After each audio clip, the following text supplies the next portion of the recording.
Hello viewers, welcome to my YouTube channel Nandini kitchen recipe. আজ আমি আপনাদের তৈরি করে দেখাবো সাবুদানার পাকোড়া। আপনারা অনেকেই সাবুদানা খেতে পারেন না, তারা এভাবে পাকোড়া তৈরি করে খাবেন। আশা করি আপনাদের অনেক ভালো লাগবে। সাবুদানার পাকোড়া আপনাদের অনেকের কাছেই পরিচিত, আবার অনেকের কাছে অজানা একটা রেসিপি। ব্রত বা উপোসের দিন বাসায় আমি যেভাবে সাবুদানার পাকোড়া তৈরি করি সেই রেসিপিটাই আজ আমি আপনাদের সাথে শেয়ার করব। আশা করি আপনাদের অনেক ভালো লাগবে। ভালো লাগলে অবশ্যই লাইক, কমেন্ট এবং শেয়ার করতে ভুলবেন না। যারা এখনও আমার চ্যানেলটা সাবস্ক্রাইব করেননি তারা প্লিজ আমার চ্যানেলটা সাবস্ক্রাইব করে দেবেন। চলুন সাবুদানার পাকোড়ার রেসিপিটা দেখে নিই। সাবুদানার পাকোড়া তৈরি করার জন্য আমি এখানে সাবুদানা নিয়েছি। এই সাবুদানাগুলো আমি সকালবেলা ভালো করে ধুয়ে ভিজিয়ে রেখেছিলাম। এখন দেখুন কতটা ঝরঝরা হয়ে গেছে। আপনারা চাইলে রাত্রিবেলা ভিজিয়ে সকালবেলাও পাকোড়া তৈরি করতে পারেন, বা সকালবেলা ভিজিয়ে রাত্রিবেলাও করতে পারেন। আপনাদের হাতে যদি সময় কম থাকে সেক্ষেত্রে আপনারা ঘন্টা দুয়েক আগে ভিজিয়েও পাকোড়া তৈরি করে নিতে পারেন। সাবুদানার মধ্যে আপনারা খুব একটা বেশি জল দিয়ে ভিজিয়ে রাখবেন না, ভালো করে ধুয়ে অল্প একটু জল দিয়ে ভিজিয়ে রাখবেন যাতে করে সাবুদানাগুলো ঝরঝরা হয়। এখন আমি সাবুদানার মধ্যে দিয়ে দেব 2টা কাঁচামরিচ কুচি, সামান্য একটু ঝালের গুঁড়া। এই ঝালের গুঁড়া পাকোড়া ঝাল করবে না, কিন্তু স্বাদে ব্যালেন্স আনবে।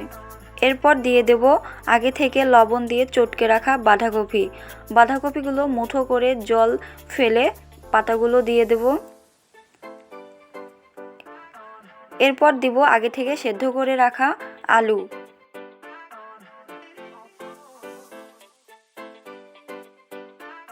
পাকোড়া মসমসে করার জন্য দিয়ে দেব আধ ভাঙা বাদাম।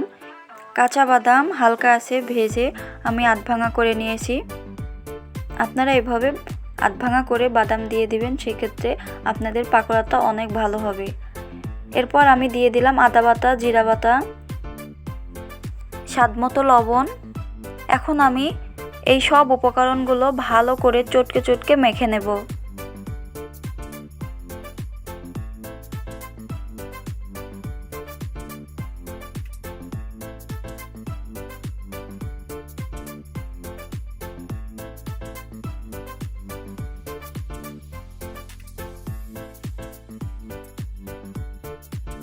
সব উপকরণগুলো আমার ভালো করে চটকে চটকে মাখানো হয়ে গেছে।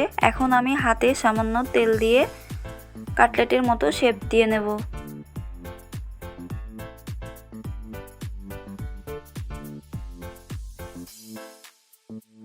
এই রকম কাটলেটের মতো শেপ দিয়ে সবগুলো পাকোড়া তৈরি করে নেব।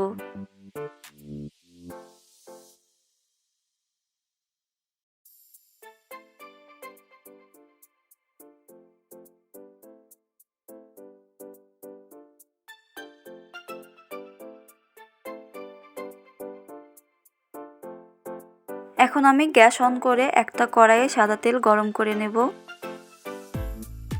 তেলটা গরম হলে এর মধ্যে একটা একটা করে পাকোড়া ছেড়ে দেব। আপনারা অবশ্যই সাবুদানার পাকোড়া ভালো করে মেখে নেবেন। যদি ভালোভাবে মাখা না হয় তাহলে কিন্তু পাকোড়া হবে না, তেলে দেওয়ার সাথে সাথে ছেড়ে যাবে, একসঙ্গে থাকবে না। এই জন্য আপনারা অনেক ভালো করে পাকোড়াটা মেখে নেবেন।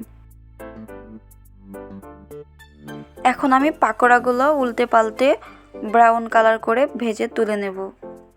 পাকোড়া ভাজার সময় অবশ্যই হালকা আঁচে ভাজতে হবে, তা না হলে পাকোড়া মুসমুসে হবে না। এই ছিল আমার আজকের রেসিপি। ভালো লাগলে অবশ্যই আমার চ্যানেলটা সাবস্ক্রাইব করবেন, পাশে থাকা বেল আইকনটি অল ক্লিক করে রাখবেন যাতে করে আমি কোনো রেসিপি আপলোড করার সাথে সাথে আপনারা পেয়ে যান। লাইক, কমেন্ট এবং শেয়ার করবেন। যে কোনো ব্রত বা উপোসের দিন আপনারা এইভাবে পাকোড়া তৈরি করে খাবেন, আপনাদের অনেক ভালো লাগবে। আজ এই পর্যন্তই। সবাই ভালো থাকবেন। দেখা হবে অন্য একটা রেসিপি নিয়ে।